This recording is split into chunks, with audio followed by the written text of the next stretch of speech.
Hello everyone, welcome to English with Chung's channel. In this lesson, we will discuss what a noun sentence is in English and what the components of a sentence are. Let's dive into the topic without wasting any time. In daily life, we form many sentences to express our feelings and thoughts. Some of these sentences express a situation while others involve the actions we perform.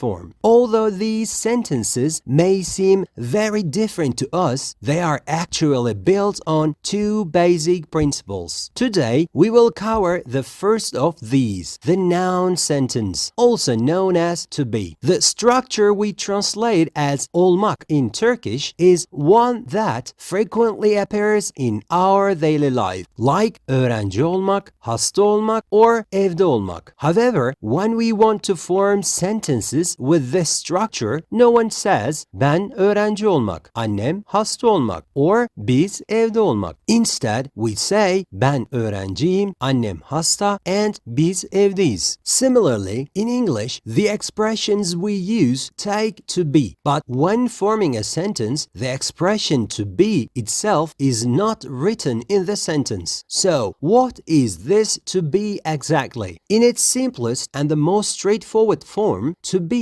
equals the auxiliary verbs am, is, and are. When compared to Turkish, the subject pronouns used at the beginning of sentences in English are I, ben, you, sen, he, o for males, she, again, o for females, and it used for objects and animals as o. They are all same in Turkish. We, biz, you, siz, and they, onlar are the other plural pronouns. Among these pronouns, I is followed by am. The pronouns he, she, and it are followed by is. And we, you, and they are followed by are. If we want, we can shorten the auxiliary verbs am, is, and are as we see on the screen. Now, let's look at the example sentences we gave earlier. We now have a formula. Let's create our sentences together using this info. We have written the components of the sentence, and the only thing we need to do to capture the meaning in Turkish is to add the appropriate form of am, is, or are in the middle. Why did we write is after my mother, which means annem? Because she can replace my mother with she. One of the first questions that might come to mind is this. Why is there an a in front of the word öğrenci, which means student? In English, nouns don't go without a determiner. And why is there at before the word home, which means ev, to convey the meaning of de, as in evdeyiz? We will explain all these soon. In short, there are many expressions in Turkish where we add the olmak suffix, and we use them frequently in daily life.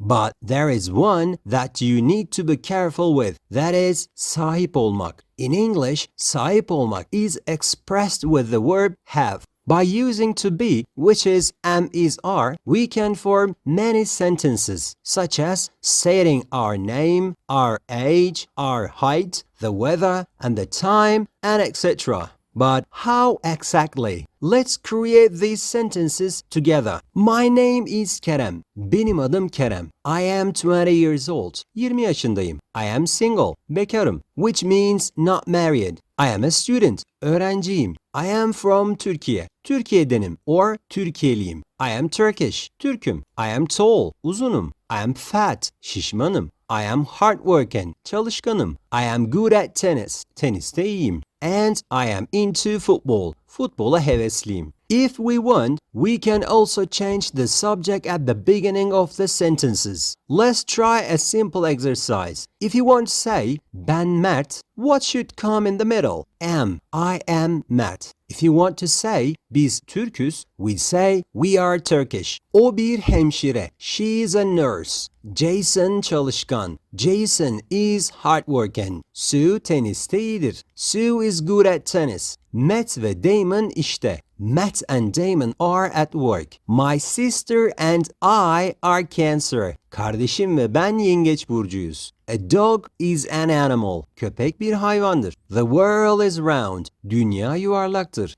This is my book. Bu benim kitabım. The students are in the class. Öğrenciler sınıfta. Asian people are warm-blooded. Asyalı insanlar sıcakkanlıdır. Vegetables are healthy. Sebzeler sağlıklıdır. Faruk is from Antalya. Faruk Antalyalı. It is 8 o'clock. Saat 8. It is Monday. Bugün pazartesi. The weather is hot. Hava sıcak. There is a television in the room. Odada bir televizyon var. My dog is ill. Köpeğim hasta. Pelin and Kenan are married. Pelin ve Kenan evli. The milk is in the fridge. Süt buzdolabında. Those are Jason's friends. Şunlar Jason'ın arkadaşları. A dolphin is a sea animal. Yunus bir deniz hayvanıdır. And our final sentence, English is a language. İngilizce bir dildir. Some of the expressions used here may have seemed more complicated to our viewers than using the auxiliary verbs am, is, and are. Let's sort out this confusion together. First of all, let's look at what a and an mean. In English, a countable singular noun takes either a or an before it. I am a student. Ben bir öğrenciyim. This is a book. Bu bir kitap. In examples like a dog is an animal, köpek bir hayvandır, and an ant is an insect, karınca bir böcektir, we place a or an before nouns. So, when do we use a and when do we use an? If the first letter of the word is pronounced as a consonant, we use a, and if it's a vowel sound, we use an. Let's write our example sentences and fill in the blanks together. In the sentence, kedi bir hayvandır, cat begins with a consonant sound, so it takes a. The word animal starts with a vowel sound, so it takes an. Istanbul is a city. City starts with a consonant sound. Football is a sport. Sport also begins with a consonant sound. Similarly, Turkey is a country. The word country also starts with a consonant sound, so it takes a. So, what should we do if we want to make these sentences plural? Countable singular nouns are made plural by adding the suffix s. However, there are 3 different types. If we change the sentence, I am a student, ben bir öğrenciyim, to biz öğrenciyiz, we say it as we are students. If we make the sentence, this is a book, bu bir kitap, plural, it becomes these are books. Bunlar kitaplar. Changing both the word this to these and the word book to books. A dog is an animal. Köpek bir hayvandır. We said, to make this sentence plural, we add s to both the subject and the object of the sentence. An ant is an insect. Karınca bir böcektir. To give the meaning, karıncalar böcektirler, we write it as ants are insects. An eagle is a bird. Kartal bir kuştur. Since all eagles are birds, we make the sentence plural as eagles are birds. A car is a vehicle. Araba bir araçtır. Since all cars are vehicles, we change both the subject and the object of the complement to plural as cars are vehicles. Spain is a country. İspanya bir ülkedir. England is a country too. İngiltere de bir ülkedir. So, Spain and England are countries. This time, the plural suffix s changed to something different. So, when do we use only s and when do we use es or ies? If the last letter of the word is x, o, double s, ch, and sh sounds, we add es. If the last letter of the word is y and it's preceded by a consonant, we remove the y and add ies. Let's now look at some examples. This is a fox. Bu bir tilki. The word fox ends with an x. Therefore, when we make it plural, we write these are foxes. Bunlar tilkidir. Both the word this becomes plural as these, meaning bunlar, and we add the es suffix to the end of fox to make it plural. There is a class. Bir sınıf var. Since the word class ends with double S, when we make it plural, we say there are classes. It's a brush. O bir fırça. Since the word brush ends with sh sound, when we make it plural, we write they are my brushes. So we said onlar benim fırçalarım. Let's not get confused by the word my. It means benim. There is a beach. There are beautiful beaches. The word beach also ends with the ch sound. He is a hero. O bir kahraman. Since the word hero ends with o, we again use the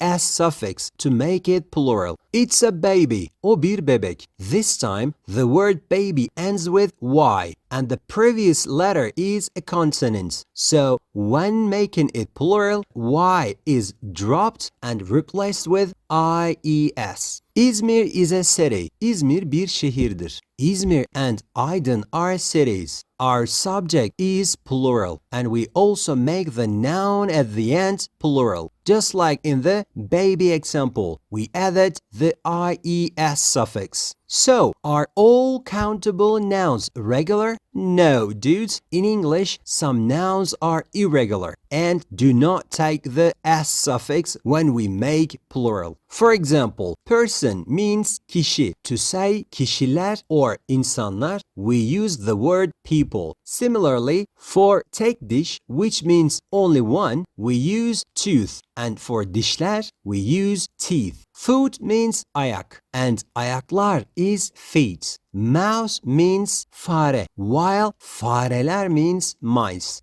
Goose means kaz, and geese means kazlar. The word fish is the same in both singular and plural forms. Similarly, the word sheep, which means koyun, is the same for both singular and plural. We can tell whether these words are singular or plural based on the auxiliary verbs used in the sentence or the quantity expressions that precede them. Now let's come to the article the. In English, when a noun is mentioned for the second time or when referring to a known object that both parties are familiar with, the article the is used. Let's start with Turkish examples to understand this better. We say babam bir araba aldı. Then we say babam arabayı aldı. Which car do you think is familiar? In the first sentence, it's said as a car. But in the second sentence, the letter ı in arabayı shows that the car is a specific one that is now familiar.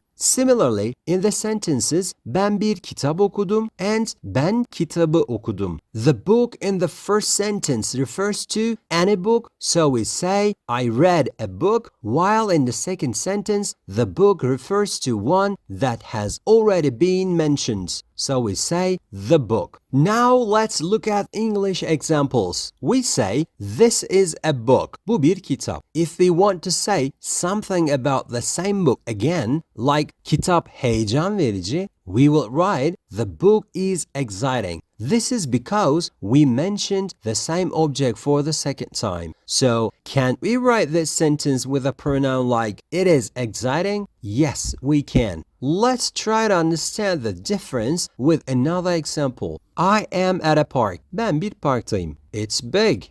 Bu park büyük. And the same park is evimizin yakınında, which means near our house. Now, we've used all the information we could about this park. If it takes the form of an adjective phrase, like the park near our house, meaning evimizin yanındaki park, then it becomes a known specific park. For example, the man in the car, arabadaki adam, is my father, benim babam. When we ask which car or which man, it becomes clear that we are not talking about just anyone. The car and the man inside are known and seen by the people who are talking. Now let's move on to the expressions this, that, these, and those that we encounter in sentences. These are pronouns used to point to or indicate an object depending on whether it is near or far, singular or plural. This is my book. Bu benim kitabım. The book is singular and near. If the book is singular but far away, we say that is my book, meaning şu or o benim kitabım. If these books are plural and near, we say these are my books. Bunlar benim kitaplarım. If the books are plural but far away, we say those are my books. Şunlar benim kitaplarım. This is my friend Jason. Bu benim arkadaşım Jason. That is our house. Şu bizim evimiz. These are free tickets. Bunlar bedava biletler.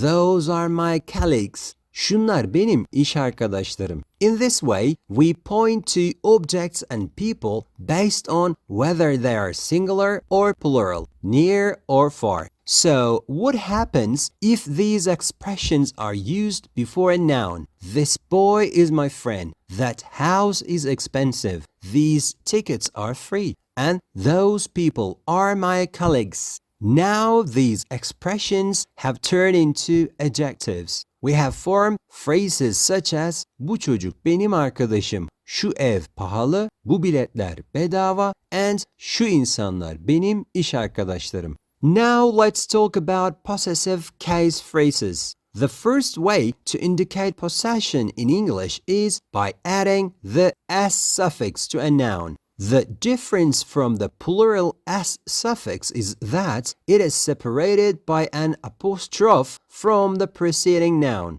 This is Ali's car. We say, bu Ali'nin arabası. Ayşe's eyes are blue. When we say, Ayşe'nin gözleri mavi, we put an apostrophe after Ayşe and added the s suffix. The children's ball is under the sofa. When we say çocukların topu kanepenin altında, we once again express possession with the s suffix. The students' names are Jake and Joe. Pay attention to this sentence. Is it the name of one student or the names of the students? Since there are two people and the word names is plural, it means the students' names. If we are making a regular noun plural, it already ends with an S, so we don't add two S letters in a row. Instead, we just add an apostrophe.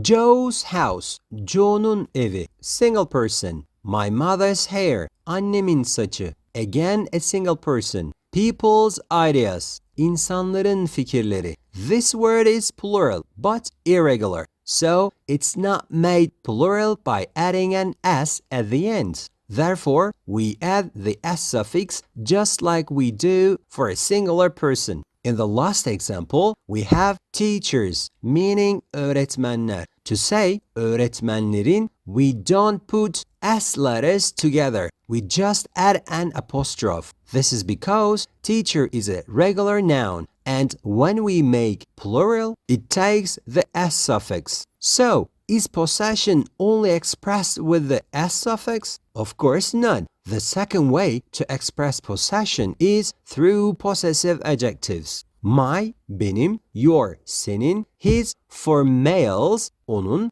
her for males, onun, its for inanimate objects and animals, onun, our, bizim, your, sizin, and their, onların are possessive adjectives, and they must always be followed by a noun. My name is Ali. We say, benim adım Ali. My name, benim adım. Can we say, my is Ali? No. This is your bag. We say, bu senin çantan. And once again, the possessive adjective your is followed by a noun. Our house is near here. Evimiz buraya yakın. His jacket is black. we'd say onun ceketi siyah. In Turkish, we briefly say ceketi siyah, but it is unclear who we are referring to. Similarly, her hair is curly. We say onun saçı kıvırcık. In Turkish, when we say saçı kıvırcık, it's not clear whether we are referring to a man or a woman until we see the person or until the person is described. Its tail is short. We say kuyruğu kısa. From the word its, we understand that this creature is an animal. In the example, their car is expensive. Onların arabası pahalı. Their car is a possessive phrase. If we compare this with the previous example, using the s suffix, we could express Ali's car, Ali'nin arabası, as his car, onun arabası. Instead of Ayşe's eyes, Ayşe'nin gözleri, we can write her eyes, onun gözleri. Instead of me and my brother's toy, ben ve benim kardeşimin oyuncağı, we can write our toy, meaning bizim oyuncağımız. Instead of you and your father's idea, sen ve senin babanın fikri, we can say your idea, meaning sizin fikriniz. Pay attention. Sen and siz, senin and sizin, which are you and your, are written the same way in English, but they are not in Turkish. Instead of Ali and Ayşe's children, Ali ve Ayşe'nin çocukları, we can say their children, meaning onların çocukları. Instead of the students' names, öğrencilerin adları, we can say their names, meaning onların adları. Lastly, instead of my dog's tail, köpeğimin kuyruğu, we can write its tail, onun kuyruğu. From these comparisons, we can understand who owns what in the sentences. Now let's move on to location expressions. How do we express where something is in English? For this, we use prepositions of place. Let's try to better understand what we mean with some Turkish example sentences. Annem evde, para çekmecede, kitap masanın üstünde, anahtar kapının arkasında, araba kapının önünde, çanta masanın yanında, babam arabanın içinde, çoraplar yatağın altında. And our final sentence, eczane marketle fırının arasında. People who speak Turkish already know how to use location expressions in Turkish sentences. Let's see what the highlighted expressions are in English and where we will encounter them. My mother is at home. If we hadn't added the word at that is highlighted, the sentence would have meant annem ev. With the preposition at, it becomes annem evde. The money is in the drawer. We have said para çekmecenin içinde. The book is on the table. On means üstünde. The key is behind the door. Behind means arkasında. The car is in front of the door. In front of means önünde. The bag is next to the table. Next to means yanında. My father is in the car. In means içinde. Your socks are under the bed. Under means altında. Lastly, the pharmacy is between the market and the bakery. Between means arasında. So, what does at mean? It's a preposition that indicates the exact location of an object or person and adds the meaning of de da to the word it precedes. There is another structure we use within the same topic, which is their structure, meaning var in Turkish. Let's compare it with Turkish sentences again. Masanın üstünde bir kitap var. Bahçede bir kedi var. Buzdolabında biraz süt var. Kapının önünde bir adam var. Masanın altında bir çanta var. Okulda tören var. Sınıfta 10 sıra var. And marketin arkasında bir eczane var. When translating these sentences into English, we start the sentence with their structure. That means var. Our first sentence appears as there is a book on the table. First we say var, there is, then we mention what exists, and lastly we add where it is located. There is a cat. Bir kedi var. Where? In the garden. There is some milk in the fridge. There is a man in front of the door. There is a bag under the table. There is a ceremony at school. there are 10 desks in the class. And our final sentence, there is a pharmacy behind the market. Once we understand this sentence structure, we can form sentences based on objects around us. As we said, something exists and then we state where it is. Now let's move on to the negative sentence structure. If you want to make a sentence negative in English, the only thing we need to do is adding the not particle, but where. Let's take a few of the sentences we have already formed, and by adding the not particle, we will give them the değil meaning we use in Turkish to negate noun sentences. I am not a student. We say ben öğrenci değilim. This is not a book. We say bu bir kitap değil.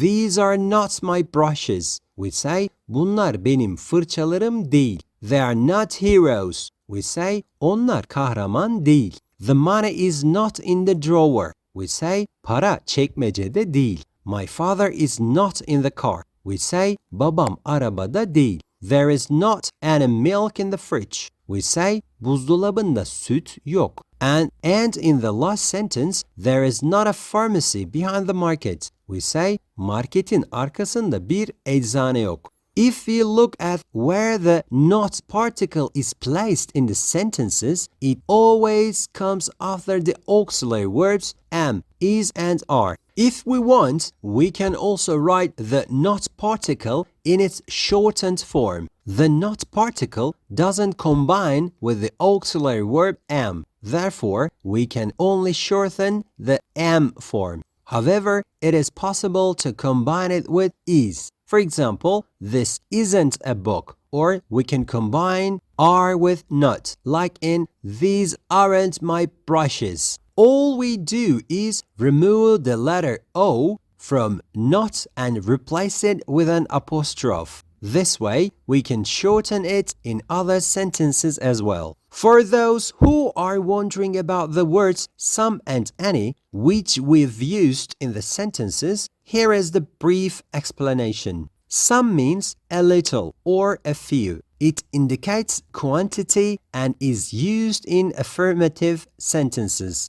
Any also indicates quantity, but it's used in negative and question sentences. It means none or any. It means hiç or herhangi bir in Turkish. Now let's move on to forming questions. In English, we can form 3 types of questions. The first is yes-no questions or evet-hayır soruları in Turkish. As the name suggests, these are questions that can be answered with yes or no. And all we need to do is place the auxiliary verbs am, is, and are at the beginning of the sentence. Let's write our example sentences again, and this time we will turn them into yes-no questions. In Turkish, you can compare this to the mi or m suffix that we add to the end of the word. Let's start with our first question. I am a student. Öğrenciyim.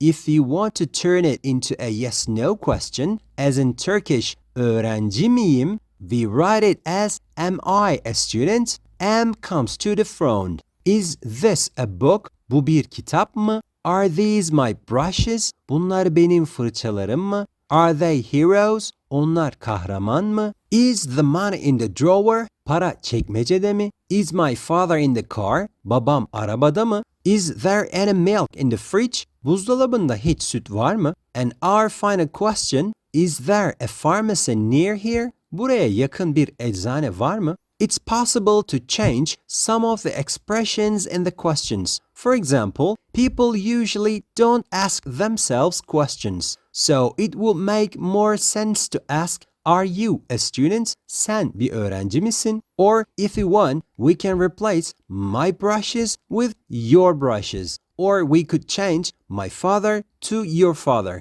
turning the questions into is your father in the car? Baban arabada mı? Let's move on to our second type of questions, the WH questions, also known as 5N 1K soruları in Turkish. First, let's look at some examples and then we will explain how we form these questions. The first of our question words is what, which means ne in Turkish. Let's start with the question forms we know. What's your name? Adın ne? What's your favorite music type? En sevdiğin müzik türü nedir? What time is it? Saat kaç? Are questions we can ask. The second question word is where, which means nerede, nereye, and nere. Where are you from? Nerelisin? Where's the pharmacy? Eczane nerede? And where are my socks, mom? Anne, çoraplarım nerede? Are the kinds of questions we can form. Another question word is who, meaning kim. Who is your best friend? En iyi arkadaşın kim? Who is there in the class? Sınıfta kimler var?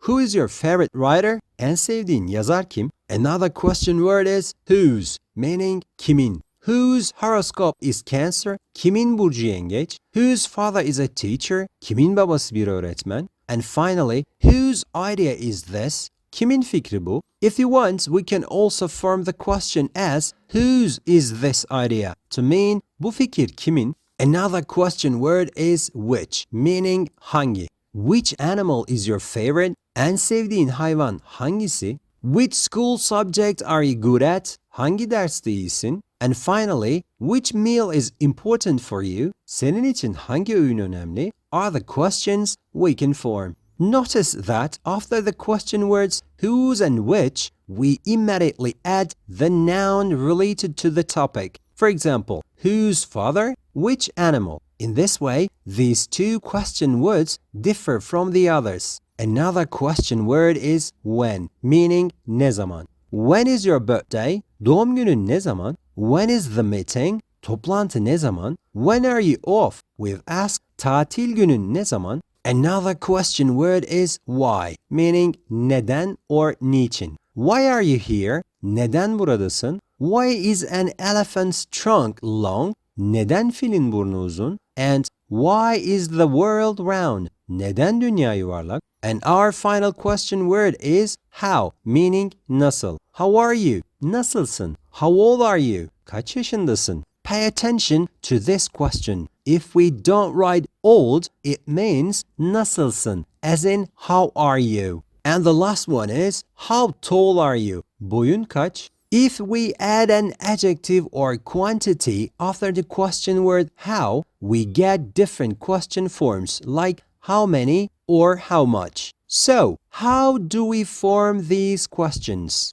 We have a simple sentence. First, we turn it into a yes-no question. Then, we remove the word we want to ask about and place the appropriate question word at the beginning. This way, we form a WH question. Let's look at another example. We formed a yes-no question as, are you from Turkey? We remove the word we want to ask about and write the appropriate question word at the beginning, making, where are you from? We ask, are you Turkish? Türk müsün? We remove Türk and replace it with a question word. The question emerged like, what are you? Sen nesin? Since what is meant isn't clear, we add the word nationality after the question word to clarify what we mean. What nationality are you? We can also ask the same question as, what's your nationality? Our other question is, are you 20 years old? Sen 20 yaşında mısın? We remove the 20 yaş phrase. Since the appropriate question word will ask about age, we use the question word how. However, if we write just how, it would mean nasılsın.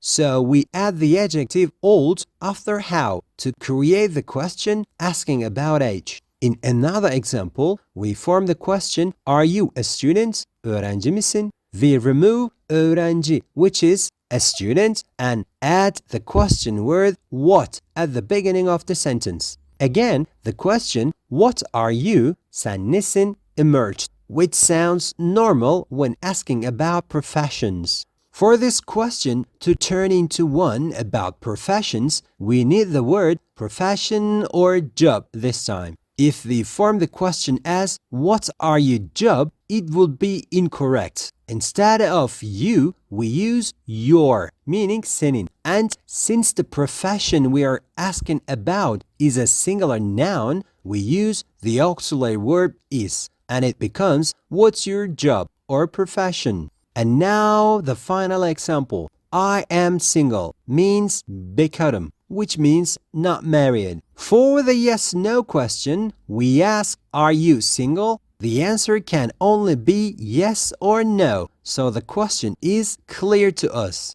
But if we want, we can ask, are you single or married? The answer won't be yes or no this time, because we have provided options. Bekar mısın, evli misin? The person would choose one option, or we can turn it into a formal question like, what's your marital status? Medeni halin nedir? To sum up, most questions about daily life at the A1 level are formed according to the rules we have explained. Whether you memorize these questions or learn how to form them to generate your own is up to you. Now let's move on to our third type of question, the tag questions or değil mi questions in Turkish. This type of question is also used in English as a confirmation question, but in Turkish we already use it as değil mi. Let's see how it's used and what kind of structure it has. We have a sentence, Ali bir öğretmen. You add değil mi tag to it. The first sentence, Ali bir öğretmen, is positive, while değil mi phrase is the contracted negative form of the same sentence. Thus, it represents a negative sentence. Just like in mathematics with prepositions, the negation of a positive sentence is negative. Conversely, the negation of a negative sentence is positive. In English, when forming a değil mi question, we use the auxiliary verb to make the sentence negative and write the subject as a pronoun. Ali is a teacher, isn't he? Ali bir öğretmen, değil mi? You are from Canada, aren't you? Sen Kanadalısın, değil mi? A snake is poisonous, isn't it? Yılan zehirlidir, değil mi? Let's look at the değil question in a negative sentence. Ali isn't ill, is he? The sentence is negative, so our değil mi question becomes positive. You aren't from Canada, are you? Sen Kanadalı değilsin, değil mi? A spider isn't a sea animal, is it? Örümcek bir su hayvanı değil, değil mi? And finally, I am not fat, am I? Şişman değilim, değil mi? Are the sentences we can form. So, what happens if we make a positive sentence like, I am handsome? Since there is no amn't I form, we write, aren't I? We will revisit these exceptional structures later. Let's wrap up our lesson by summarizing the to be structure, which is the topic of this video. In this lesson, we have learned what to be actually is. On the left side, we choose a hero, which is called the subject in grammar. On the right side, we write the answers to the questions. Who is this hero? What is he or she like? And where is she or he? In this way, we form the simplest and the easiest sentence structure in English, the noun sentence. As long as you don't miss the small details used in the sentences, forming such noun sentences won't be difficult. And especially, it's beneficial to improve ourselves in forming question sentences. To reinforce this topic, make sure to practice by creating example sentences at home. Ask yourself questions and answer them yourself. Lastly, if you want to improve your English, always have a pen and a paper at hand. Well, fellas, we have come to the end of another lesson. Thank you for watching us patiently. Until seeing you in our next lesson, stay tuned.